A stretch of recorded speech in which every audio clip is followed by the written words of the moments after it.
Il faut tout d'abord mentionner qu'il s'agit de la première année de vie du fonds et le contexte a été plutôt défavorable pour la thématique de la transition écologique et énergétique. Il y en a essentiellement deux, l'invasion de l'Ukraine par la Russie et la montée de l'inflation. La guerre en Ukraine a provoqué une hausse du prix des énergies fossiles et un regain d'intérêt pour les entreprises liées au secteur de la défense. Or, le fonds n'est pas exposé à ces deux secteurs. D'autre part, l'inflation a incité les banques centrales à augmenter rapidement les taux d'intérêt. Ce contexte a fait monter le cours des banques et des assureurs auxquels le fonds n'est là encore pas exposé.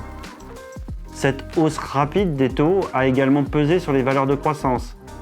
Les valeurs technologiques, bien sûr, mais aussi les valeurs liées à l'environnement, qui sont essentiellement des sociétés de croissance.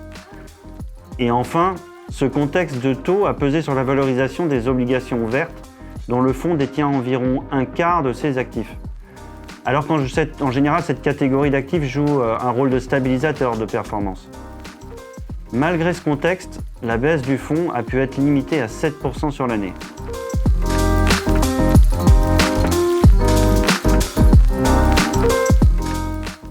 Nous pensons chez Ecofi qu'une hausse des taux de cette ampleur ne devrait pas se reproduire en 2023.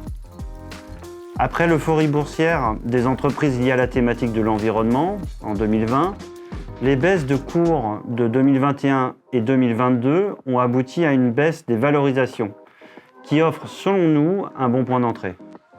Il faut aussi constater que face au risque de récession, les gouvernements ont multiplié les plans de relance favorables à la transition énergétique.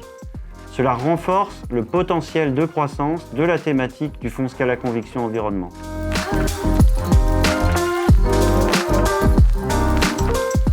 Oui, un investissement solidaire, car il ne faut pas oublier que Scala Conviction Environnement est aussi un fonds solidaire qui investit entre 5 et 10% de ses actifs sur des projets pour le bien-être de l'homme et de la planète. On peut citer Ethicable, société coopérative et participative, implantée dans le Gers et spécialisée, comme son nom l'indique, dans le commerce équitable. Cette société cherche à développer des partenariats avec des petits producteurs du Sud pour leur offrir un prix d'achat juste et aussi à proposer un prix de vente raisonnable aux consommateurs. On parle ici de produits de tous les jours, comme le café ou le chocolat, qui sont issus de l'agriculture biologique.